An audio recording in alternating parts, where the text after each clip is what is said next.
MTV news Kannada ವಾಹಿನಿಗೆ ಸ್ವಾಗತ. ಬಾದಾಮಿ ಪಟ್ಟಣದ ವಿದ್ಯಾ ವಿಜಯ ಶಾಲೆಯಲ್ಲಿ ಮಕ್ಕಳಿಗೆ ಗುಣಮಟ್ಟದ ಶಿಕ್ಷಣ ಕೊಡುತ್ತಿದ್ದಾರೆ. ಸಂಸ್ಥೆಯ ಕಾರ್ಯ ಶ್ಲಾಘನೀಯ ಅಂತ ತಾಲೂಕು ಸಾಹಿತ್ಯ ಪರಿಷತ್ ಅಧ್ಯಕ್ಷ ಬಿಎಫ್ ಹೊರಕೇರಿ ಹೇಳಿದ್ದಾರೆ. ಪಟ್ಟಣದ ಬಸವ ಮಂಟಪದಲ್ಲಿ ವಿದ್ಯಾ ವಿಜಯ ಪ್ರಾಥಮಿಕ ಪ್ರೌಢಶಾಲೆ ವತಿಯಿಂದ ಹಮ್ಮಿಕೊಂಡಿದ್ದ ವಿಜಯ ಉತ್ಸವ 2026 ಕಾರ್ಯಕ್ರಮವನ್ನು ಉದ್ಘಾಟಿಸಿ ಮಾತನಾಡಿದರು. ಸಂಸ್ಥೆಯ ಅಧ್ಯಕ್ಷ ಶ್ರೀಕಾಂತ್ ಬಡಿಗೇರ್ ಅಧ್ಯಕ್ಷತೆ ವಹಿಸಿದ್ರು.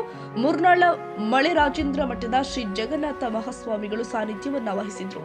ವೇದಿಕೆ ಮೇಲೆ ಪುರಸಭೆಯ ಮಾಜಿ ಸದಸ್ಯ ನಾಗರಾಜ ಕಾಚಟ್ಟಿ, ಪಿಎಸ್ಐ ಹನುಮಂತ ನೆರಳೆ, ಕೆಜಿಬಿವಿ ಶಾಲೆಯ ಮುಖ್ಯ ಶಿಕ್ಷಕಿ ಬಸಮ್ಮ ನರಸಾಪುರ್, ವೀರಭದ್ರಪ್ಪ ಬಡಿಗೇರ್, ವಿರೂಪಾಕ್ಷಪ್ಪ ಪೋತದಾರ್, ಯಮನಪ್ಪ ಬಡಿಗೇರ್, ಮುಖ್ಯ ಶಿಕ್ಷಕಿ ಎನ್ವಿ ಪೋತದಾರ್, ಸೃಜನಾ ಶಾಲೆಯ ಅಧ್ಯಕ್ಷ ಚಂದ್ರಕುಮಾರ್, ಸಂಸ್ಥೆಯ ಕಾರ್ಯದರ್ಶಿ ನಾರಾಯಣ ಬಡಿಗೇರ ಹಾಜರಿದ್ದರು. ಕಾರ್ಯಕ್ರಮದಲ್ಲಿ ಪ್ರತಿಭಾವಂತ ವಿದ್ಯಾರ್ಥಿಗಳಿಗೆ ಪ್ರತಿಭಾ ಪುರಸ್ಕಾರ ನೀಡಿ ಗೌರವಿಸಲಾಗಿದೆ.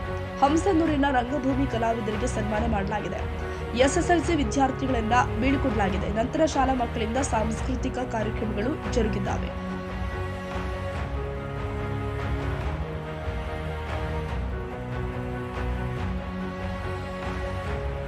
ತಾಜಾ ಸುದ್ದಿಗಾಗಿ ಎಂಟಿವಿ ನ್ಯೂಸ್ 24x7ಗೆ ಸಬ್ಸ್ಕ್ರೈಬ್ ಮಾಡಿ ಮತ್ತು ಬೆಲ್ ಐಕಾನ್ ಅನ್ನು ಒತ್ತಿ. ತಪ್ಪದೇ ಲಿಂಕ್ ಶೇರ್ ಮಾಡಿ.